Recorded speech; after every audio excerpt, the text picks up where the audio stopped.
주님께서 여러분과 함께 만사대의 영광과 함께 마테오가 전한 거룩한 복음입니다.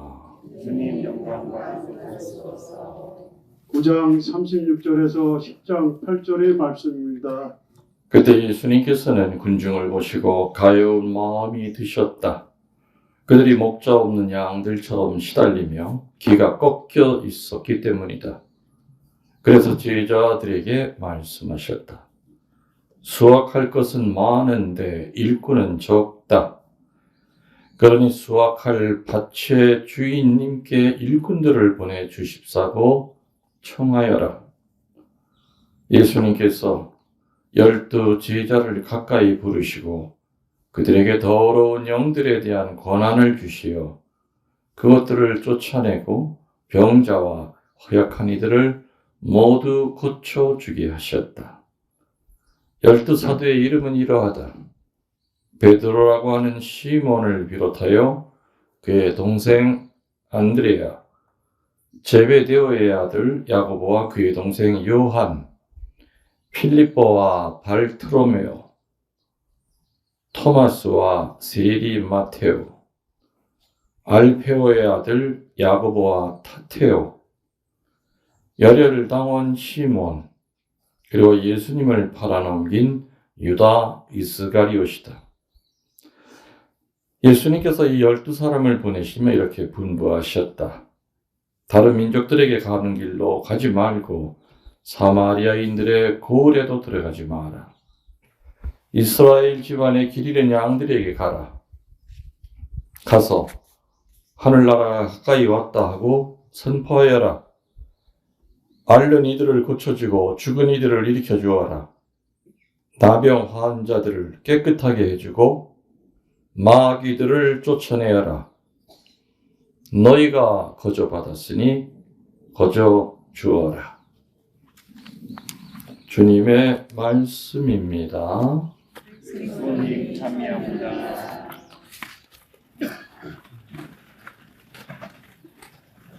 참 예수님, 참예수님, 주님의 이름으로 평화를 빕니다. 오늘 올해 들어 인천방이 올해가 이번이 마지막이라고 그랬는데 맞아요? 인천방 올해 끝이죠? 그래서 원래는 바깥에서 하질 않고 날이 더워지니까 안에서 하려고 했다가 인원이 늘어나서 바깥에서 하게 된 겁니다. 저쪽에서. 아시는 분은 알겠지만은 2027년도 내년부터는 밖에 나가서 하는 강의는 이제 세상 떠날 때까지는 없습니다. 지난번에 양주 순교 성지에서 중부 쪽에 마지막 피정을 했고 12월 달에 전주교구에서 2번 피정으로 밖에서 나가서 하는 피정이라든지 방송 출연이라든지 이런 거는 일제 안 할 겁니다. 다만 이렇게 매주일 날 한 달에 2번 신자들이 와서 미사하는 것이 실시간으로 나가고 있죠. 그리고 또 미사 안 하는 주일 1~3주에도 예전 주일 강론을 찾아서 다듬어서 올려드리고 있습니다. 그래서 공식적으로는 이제 피정이 끝났기 때문에 이렇게 주일 강론하고 그럴 때도 그냥 짧은 특강식으로 여러분들에게 또 여러분만이 아니라 유튜브 방송을 듣는 모든 신자들, 해외에 있는 신자들에게도 공식적으로 전국을 돌아다니면서 강의는 하지 않지만은 월정리에서 사제 선포하는 그 의무는 다 하려고 생각하고 있습니다. 오늘 연중 11주일입니다. 예수님께서 무슨 얘기 하셨는지 혹시 기억나는 거 있습니까? 내가 복음 읽은 것 중에서 어떤 게 떠오르십니까?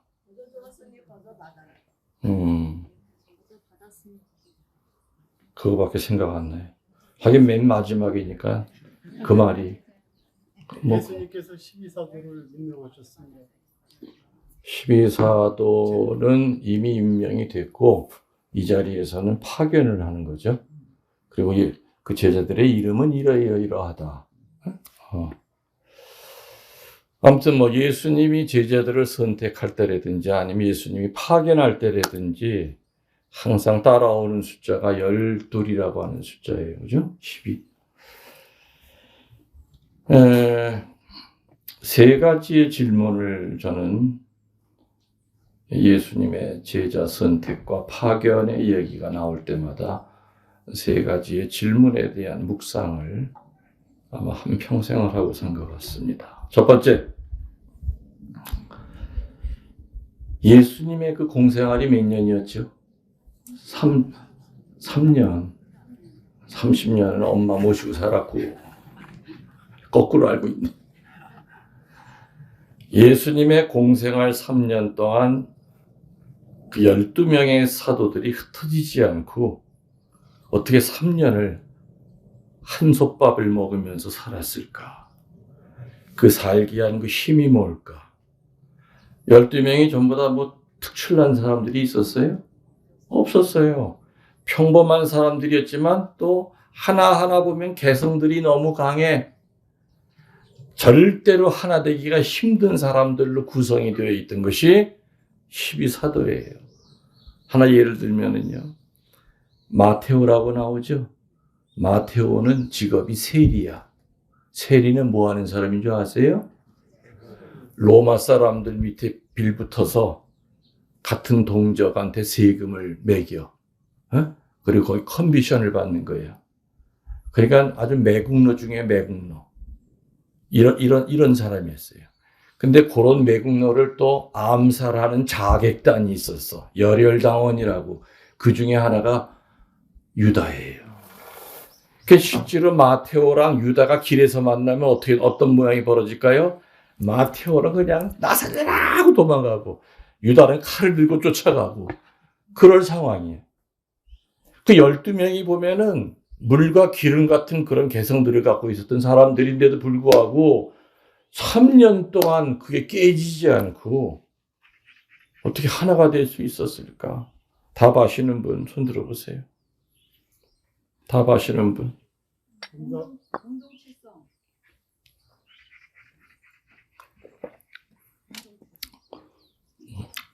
그게 어떻게 되는 거예요? 그래서 그게. 시간이 없기 때문에 사실 지금 내가 하는 이 강론 내용은 예수님의 12제자 얘기 나올 때마다 아마 수백 번, 수천 번 했을 거예요. 오늘 정리를 잘 해가세요. 3년 동안 그 각기 다른 그 사람들이 깨지지 않고 하나가 될 수 있었던, 하나로 뭉칠 수 있었던 그 힘은 뭐냐? 언제나 그 12명의 중심에 누가 계신 거예요? 그게 답이에요. 어려운 답 아니잖아요. 그죠? 여러분 본당에서 본당 신부님이 아프고 그러면은 신자들이 흩어져요. 그죠? 마찬가지예요. 그리스도가 언제나 늘 그 12사도의 중심에 계셨기 때문에 각기 다른 개성의 사람이라 하더라도 3년 동안 하나가 될 수 있었던 거죠. 그리스도가 없는 교회가 있어요. 건물은 있는데 100억짜리 어리어리한 눈에 보이는 건물이 있는데 그 안에 예수님이 없는 교회들이 있어요. 그런 교회들은 뭐냐 특징이 다 예수님보다 잘난 사람들만 바글바글 돼. 그러다 보니까 얼마나 많은 파가 만들어지는지 몰라. 사람을 중심으로 회장파, 부회장파, 그전 신부님파, 지금 신부님파, 수녀파, 작은 수녀파, 나중에 들이댈 파가 없으니까 양파, 쪽파, 대파까지 다 나와. 예수님이 안 계신 반구역이 있을 수 있죠. 거긴 냉담자밖에 안 늘어나요. 그러니까 예수님이 중심에 계신 반구역 공동체는 냉담자들이 회두를 하잖아요. 그래서 반모임할 때 그냥 꽉꽉 차잖아. 집안이. 달라, 그게. 자, 이제 답 아셨죠? 예수님의 공생활 3년 동안 12명이 흩어지지 않고 하나 될 수 있었던 그 중심에 누가 계시다고요? 마찬가지로 여러분 가정 안에 누가 계셔야 돼요? 여러분 레지오 안에 누가 계셔야 돼요? 여러분 본당 안에 누가 계셔야 돼요? 주님의 느티나무라 하는 이 카페 안에 누가 중심이 돼야 돼요? 김웅열 신부가 아니에요. 맞죠? 저는 주님이 주신 그 탤런트를 가지고 예수님 쪽으로 사람을 이끄는 거예요. 그 대신 내가 여러분들이 오면 나는 비켜줘야지. 내가 예수님이 척하면 이건 사입이고 교주예요. 맞죠? 교주되는 건 한순간이에요. 중심에 예수님이 안 계시면 또 여러분 가슴 여러분의 영혼 하나하나마다 그 중심에 돈이 있든지 권력이 있든지 거짓이 중심이 되어 있다면 그 사람의 인생은 불행한 인생이죠. 그렇지만 세상 지돈으로 볼 때 가진 것도 없고 지위도 높지 않지만 그 중심에 예수님이 계신 사람은 수천억을 갖고 있는 사람 얼굴보다 훨씬 더 평화로워요. 아멘. 자, 그 다음에 또 질문할게요. 예수님이 살아계실 때는 그분이 중심이 있으니까 그 들먹들먹하는 12제자의 그 개성들을 잠재웠다고 그래요. 근데 예수님 돌아가시고 난 다음에 어떻게 됐어요? 예수님이 잡혀가는 그 순간부터 없어졌잖아, 전부 다. 사도 요한 빼고는. 맞죠? 왜냐? 예수님 쫓아다니면은 한 자리 해먹을 줄 알았거든. 왜? 예수님이 로마인들 다 물리치고 왕이 될 줄 알았거든. 근데 예수님이 딱 수갑 차서 끌려가서 피 터지게 얻어맞고 온몸이 만신창이가 돼가지고 십자가에 못 박힐 때 쟤들 도망갔잖아요, 전부 다. 뿔뿔이 흩어졌잖아요, 그죠? 다락방에 숨어 지냈어요. 다음은 우리 차례다. 근데 그 후에 사흘 후에 예수님이 어디 나타났습니까? 다락방에 나타나셨잖아요. 너희에게 평화를. 부활한 예수님을 만나고 그 후에 눈에 보이는 예수님이 안 계셨죠. 승천하셨으니까. 그런데도 교회라고 하는 하나의 공동체를 만들 수 있었던 그 힘은 뭐냐 이거예요. 그렇지. 그 답은 성령이 예수님을 대신하고 있기 때문에 그래요. 예수님 떠나시면서 그랬죠. 나 대신 협조자를 보낼 것이다. 내가 떠나더라도 나를 대신할, 나는 33년 동안 너희들과 똑같은 몸뚱아리를 갖고 살았지. 볼 수도 있고 만질 수도 있었어. 그렇지만 성령은 그런 존재가 아니다. 나 대신 성령이 내려오실 것이다. 자, 이게 어떤 첫 번째 질문. 어떻게 사도들이 예수님 살아계실 때 아니면 예수님 부활하신 후에 깨지지 않고 인간들이 만든 그냥 단순한 모임이라고 하면은 깨질 확률이 크죠. 개 모임은 돈 때문에 연결이 된 거예요. 그죠? 당원이라고 하는 건 정치적인 색깔 때문에 만들어진 게 당원이에요. 뭐 지역색 뭐 다들. 근데 그런 모임들은 평화가 없어요. 나는 성당 가서 성처형하는 것보다 우리 개원들이랑 밥 먹는 게 훨씬 더 기뻐. 이런 인간이 있다면 그 사람은 그냥 종교인이죠.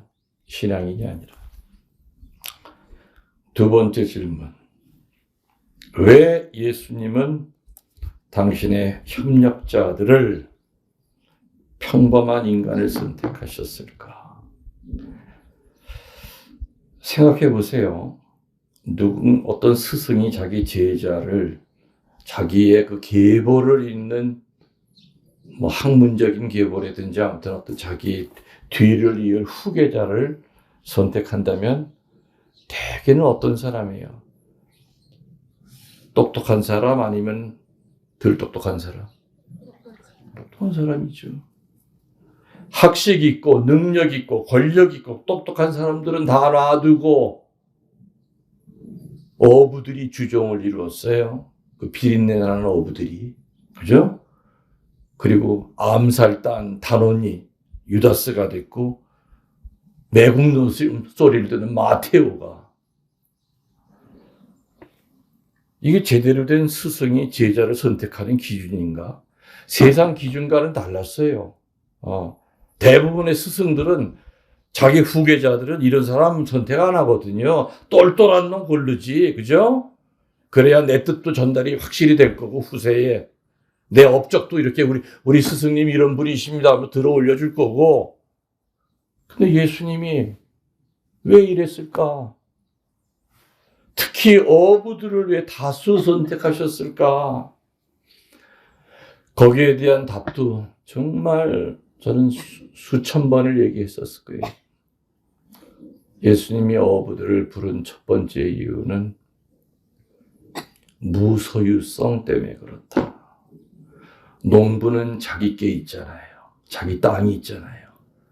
어부들의 일터인 갈릴리 호수는 자기 거예요? 아니에요. 그래서 어부들한테 나 따라오너라 했을 때 어부들은 낡은 그물과 구멍난 배만 버리고 몸뚱아리만 쫓아가면 됐어. 근데 농부들한테 나 따라오라 하면 아이고 저를 불러줘서 감사한데요. 제가 이번 가을까지는 또 추수도 해야 되고 또 내년에 또 부동산이 안정이 되면 또 복덕방에다 또 땅도 내놓고 요거 다 정리하고 갈 테니까 혹시 예수님 휴대폰 번호 하나 좀 남겨주시면 쫓아가겠다. 다시 말하면 많이 가진 사람일수록 하느님 따르는데 핑계가 많아. 아멘 안 할게요? 아멘. 응? 내 말이 안 틀렸잖아요. 그럼 아멘 해야죠. 아멘. 아멘을 하는 사람은 그 말이 내 뼛속에 들어와. 근데 아멘 하는 사람은 들을 땐 참 좋았다. 근데 이따 점심 먹고 난 다음에 생각 하나도 안 나. 다 까먹어. 여러분들 본당에서도 미사 드릴 때 소구라도 하라 이거야. 본당 신부님이 강론할 때. 아니 여러분들 유튜브 차 타고 가면서 들을 때도 있잖아요. 아무도 없을 때 그냥 목이 터져라고 해. 아멘 하고서는. 옆에 사람 신경 쓰이면 속으라도 아멘 하란 말이에요. 아멘은 뭐라고 그랬어요? 그렇지. 앞으로 이루어질 것을 믿겠다는 게 아니라 그 말을 듣는 즉시 오늘 이 자리에서 치유가 일어났습니다 할 때 아멘 하면 앞으로 내가 치유가 된다는 얘기구나. 그 뜻이 아니라 그랬죠? 치유가 저한테 일어났음을 믿습니다. 현재 완료형이라고 그랬어요. 맞죠? 그래서 아멘은 가장 짧은 기도지만은 가장 아름다운 기도고 힘이 있는 기도가 아멘이에요. 아멘. 근데 참 요즘은 어느 신부님은 신자들이 당신 강론하다가 아멘 하면 하지 마세요. 시끄러워요. 이상한 신부도 많어. 아무튼 얼마나 아름다운 기도인데. 그죠? 어부들을 선택했던 첫 번째 이유를 무소유성 때문에 그렇다. 어부들은 재산이 없잖아요. 하여튼 뭔가 많이 갖고 있을수록 포기하는데 시간이 당연히 많이 걸리겠죠. 그죠? 자, 근데 여러분들 우리들 이렇게 하루하루 살아가면서 살 날이 많아져요? 죽을 날이 가까워져요? 그걸 어떻게 아셔? 그 어려운 진실을. 근데 우리들은 항상 그 유한성을 못 깨닫죠. 안 죽을 것 같은 착각을 해요. 그러다가 그냥 정말 큰 병에 걸리면 죽음이 눈앞에 와 있을 때 세상에 내 거가 아무것도 없구나. 머리카락 하나서부터 발가락까지 내 거라고 하는 건 아무것도 없구나. 그래서 인간은 고통을 당할 때 정신을 차려요. 늘 건강하면 하나님한테 감사다는 말 안 해요. 나는 태어날 때부터 건강했어. 우리 집안은 원래가 건강한 집안이야. 다 아주 잘나서 그런 거지. 내가 운동을 얼마나 많이 하는데 내 몸 때문에. 감사는 미리 땡겨서 하는 거라고 그랬습니다. 그래서 어부들을 부르신 이유는 첫 번째가 뭐라고요? 무소유. 우리가 눈 뜨고 하루하루 맞이할 때마다 죽을 날이 가까워지는데 점점 나이가 먹어도 그 욕심은 사라지질 않아요. 우리 저기 500년 된 느티나무 있다고 그랬죠? 얼마나 잘생겼습니까? 그냥 좌우 대칭으로 부채를 펼친 것처럼 너무 아름다워요. 그리고 한국에서는 유일하게 가을이 되면 황금색으로 단풍이 들어요. 완전 골드로 바뀌어요. 전 세계에서 하나밖에 없을 거예요.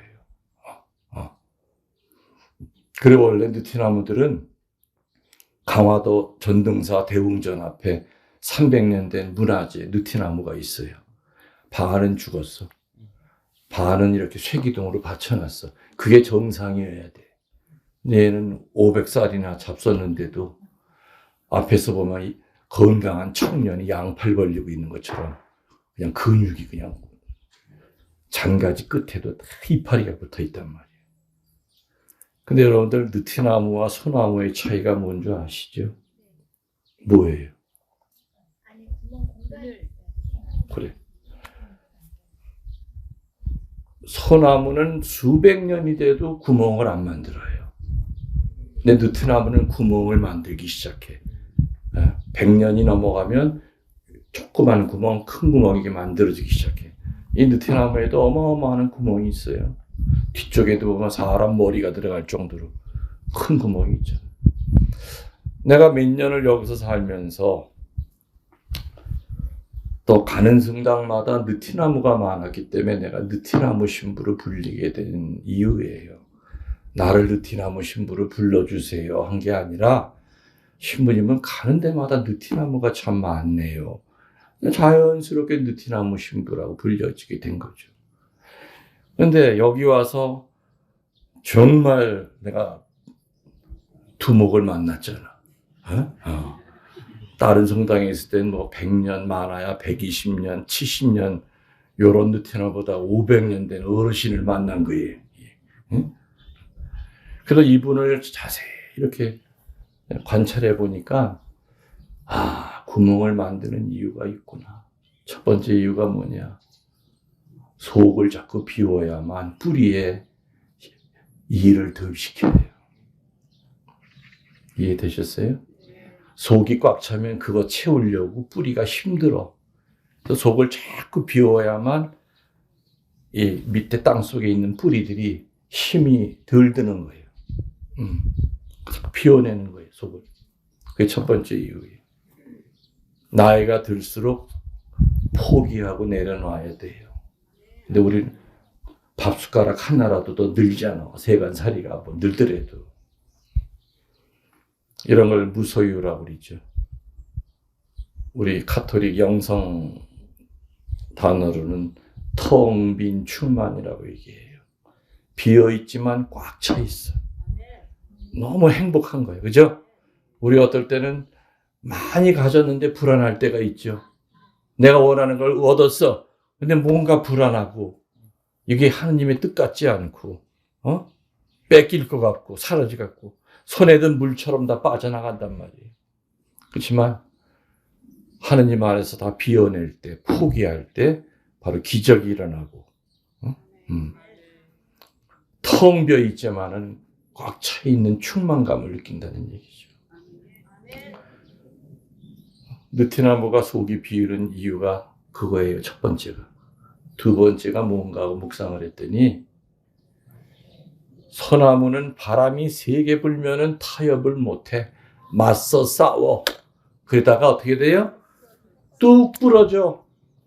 근데 소나무는 구멍을 많이 만들어서 바람이 세게 불어도 구멍 안을 통해서 돌아나가게 만들어. 뱅뱅 돌아. 타협을 하는 거예요. 그런 지혜가 있는 거예요. 맞서 싸우질 않고 자연과.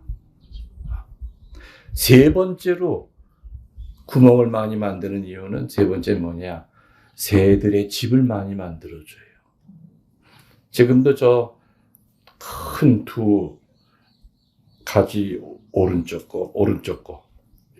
앞에서 보면 오른쪽 거지. 거기 큰 구멍이 있는 지금도 그 안에는 참수리 부엉이가 지금도 자고 있어. 밤 되면 돌아다니고 얼굴이 사람 얼굴보다 더 커요.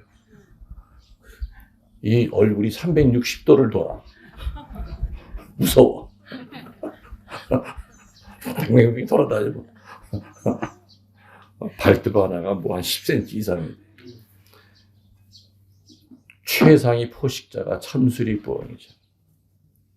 어지간한 개들도 그냥 다 끌고 올라. 독수리보다도 얘가 더 센 애들이.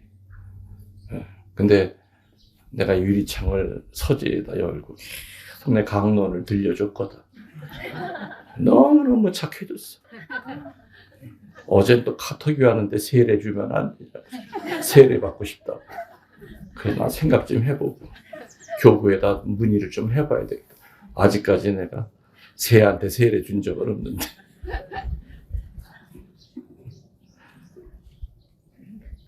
새들의 집을 만들어주면서 느티나무를 뭘 얻냐? 껍질 사이에 있는 해충을 잡아먹게 해줘요. 서로가 공생을 하는 거예요. 그죠? 이 느티나무도 이렇게 지혜롭잖아요.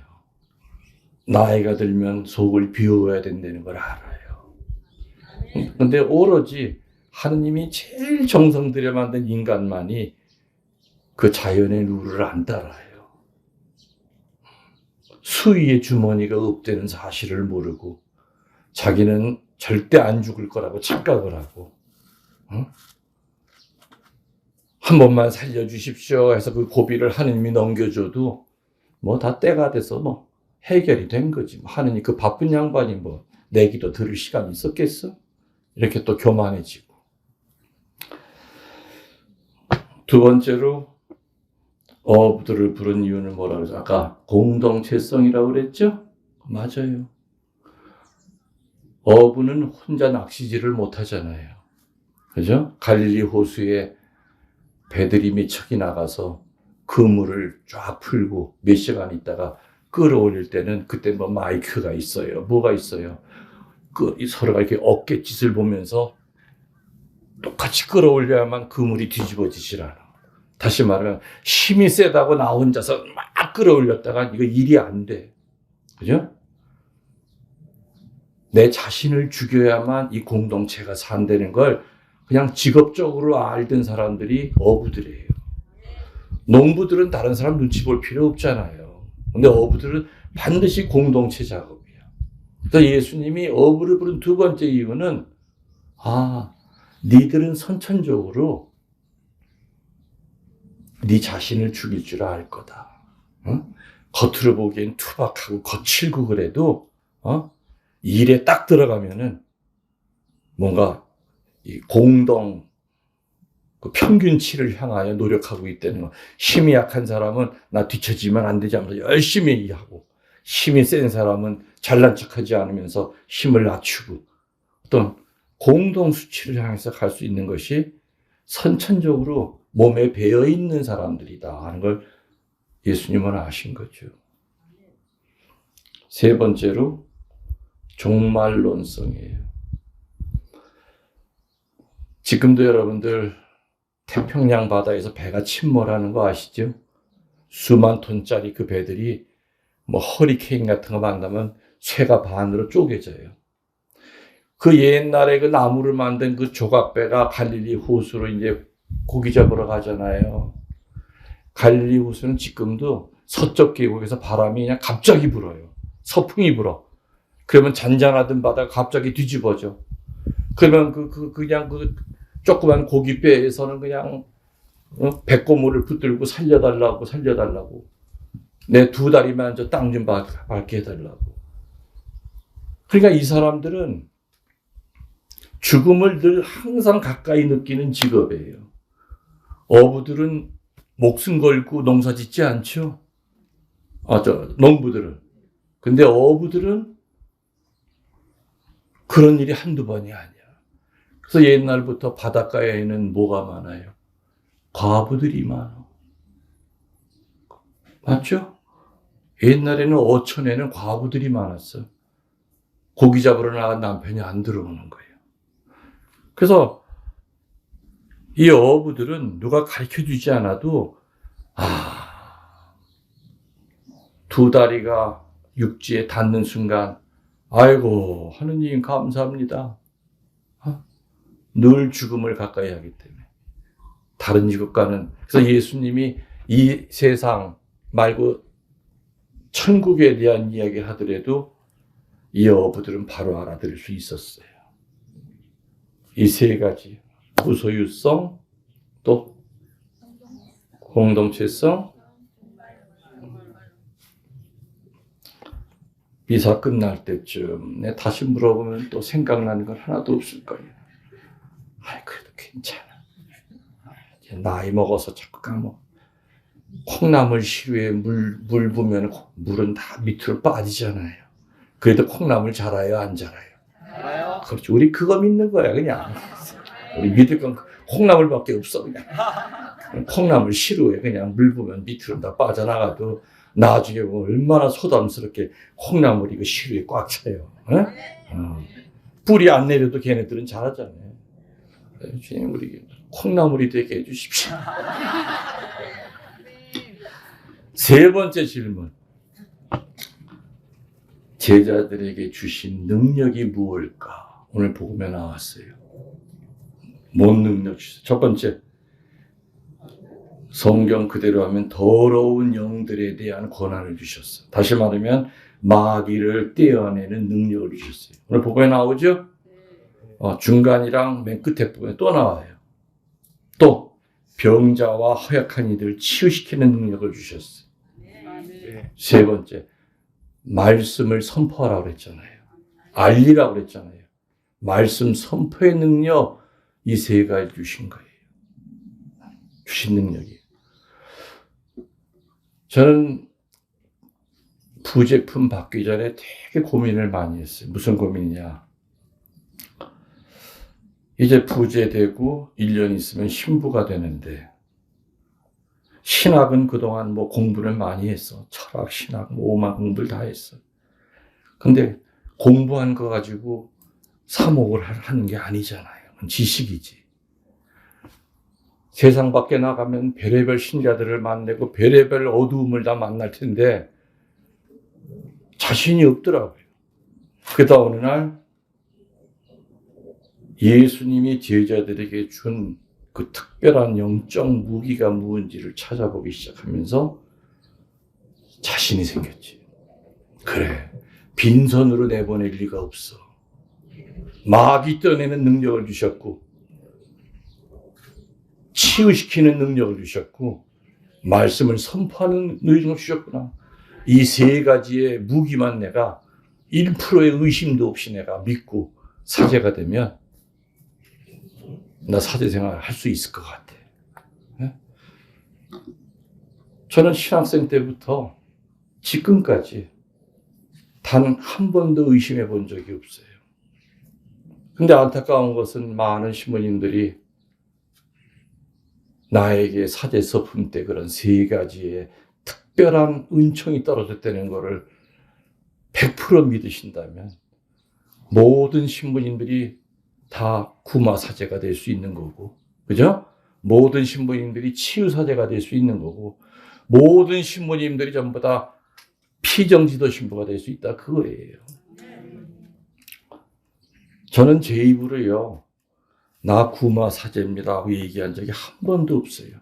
근데 세월이 지나고 보니까 내가 그냥 구마 사제가 돼 있더라고. 유튜브고 뭐고. 그냥 유퀴즈까지도 끌려나간 거야. 거기를. 근데 왜 내가 구마세제로 이렇게 알려졌을까를 생각해 보니까 다른 건 없어요. 보호자 신부 때부터 신부님 누가 아파요 이렇게 안수 좀 해주세요.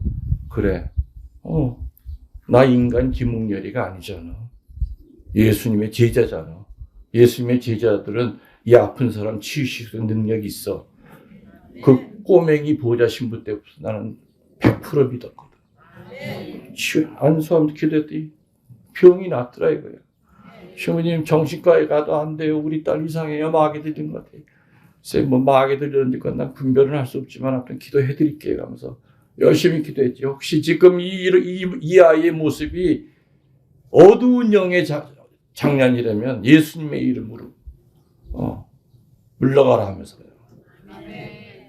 호통을 쳤다면 떨어지더라 이거요. 그렇게 해서 한평생을 살다 보니까 나도 모르게 내가 그냥 구마사제가 돼 있었던 거예요. 그래서 난 사실은 마귀를 떼어내는 능력, 이 치유의 능력은 그것만 따로 공부하는 데가 없어요. 물론 뭐 로마에 가면은 뭐 구마사제 학교가 따로 있지만은 나는 그거를 떠나서 모든 사제들한테는 이 세 가지의 능력은 사제 서품 받을 때 그 씨앗은 분명히 떨어져 있다고 난 100% 믿어요. 다만 떨어져 있기만 하면 뭐예요? 씨앗에 물 주고 거름 주는 건 누구 책임? 그렇지. 아우 저런 건 우리가 하는 거 아니죠. 성령 지도 신부나 하는 거야. 그 어마어마한 그 세 가지의 축복을 본인 스스로가 잠깐 이렇게 담을 쌓아서 막아버려요. 그러니 그 씨앗이 성경에 나오잖아. 돌밭에 떨어진 씨앗, 그죠? 가시덤불에 떨어진 씨앗, 타 죽는 씨앗.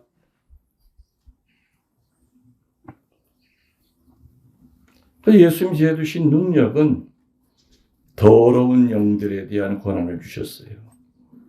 병자와 허약한 이들을 치유시키는 능력을 주셨어요. 그리고 담대하게 말씀을 선포하는 능력을 주신 거죠. 여러분들도 세례 받으실 때 그리스도의 사제직, 예언직, 왕직이라고 하는 아주 고귀한 품위에 오르신 거예요. 세례 받는 그 순간. 그래서 여러분들도 넓은 의미의 사제예요. 넓은 의미의 예언자예요. 넓은 의미의 왕이에요. 그래서 여러분들도 그런 마음으로. 그래서 내가 늘 신야 때 그래요. 어둠이 나를 괴롭힐 때 여러분 자신에게 오는 그 마귀를 떼어내는 아주 짧지만 강한 기도문 있지 않느냐. 나자렛 주 예수 그리스도의 이름으로 명령한다. 사탄아 물러가라. 예수 그리스도로 가거라. 너는 내 영혼을 못 건드린다. 강하게 맞설 수 있거든. 내 자식 가운데 누가 막 헤매. 분명히 어둠이 장난하고 있어. 자식을 향해서도 소홀이라도 하라. 남편이 술마귀에 빠져가지고 맨날 허구한 날 새벽 3, 4시에 그냥 해롱해롱 돼서 그냥 맨날 술 먹고 들어와. 그 남편을 향해서 구마기도 하실 수 있는 거야. 근데 그렇다고 대놓고 코앞에다 대놓고 사탄아 물러가라 그랬다가 쌍코피 터져. 봐가면서 지혜롭게 해야지. 구마기도.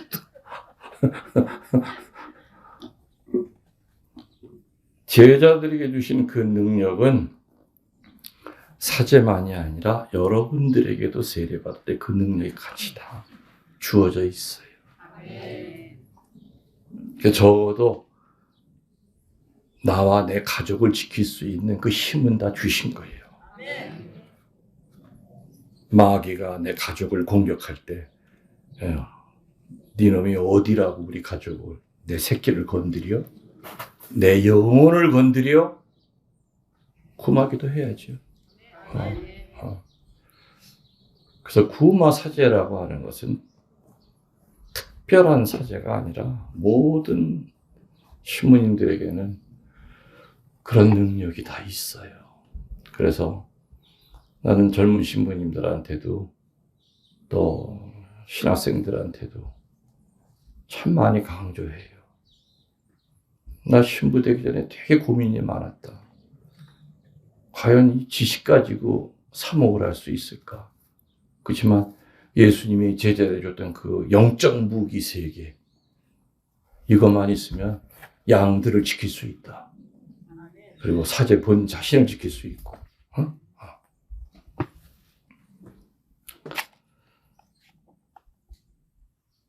연중 11주일 마태복음, 오늘 마태복음이었죠? 마태복음에 예수님이 제자들한테 권한을 주셨고, 그리고 또 거저받았으니 어떡하라고요? 사제가 받은 건 예수님한테 돈 내고 내가 산 게 아니잖아요. 우리는 거저받고선 꼭 생색을 낼 때가 있잖아요. 그죠? 거저받고서는 그걸 팔아먹을 때가 있잖아요. 거저받았으니 거저줘야죠. 내 삶도 또 내 건강도 거저받았으니까 내가 내 건강 가지고 내 몸뚱아리 가지고 봉사했다고 봉사하고 난 다음에 티낼 필요도 없고 알아주는 사람 없다고 기분 나빠할 필요도 없고, 그죠? 거저받았으니 거저 베풀어야죠. 오늘 받은 은혜, 또 오늘 늘 하는 얘기지만 여러분 여기 온 것은 주님이 불러주셔서 온 겁니다. 뭐 겉으로 보기에는 누구 따라오고 누가 가자고 그래서 왔고 그냥 운전 때문에 할 수 없이 그냥 끌려오다시피 했지만 어떤 사람이든지 간에 오늘 여러분을 이 자리에 불러놓으려고 수많은 천사들이 또 성모님께서 삼위일체 하느님께서 여러분이 기도했던 것보다 훨씬 더 많은 노력으로 오늘 이 자리에 왔다는 거 우리 기억하면서 우리의 신앙을 고백하겠습니다. 전능하신 천주 성부 우리의 성도들을 선합니다.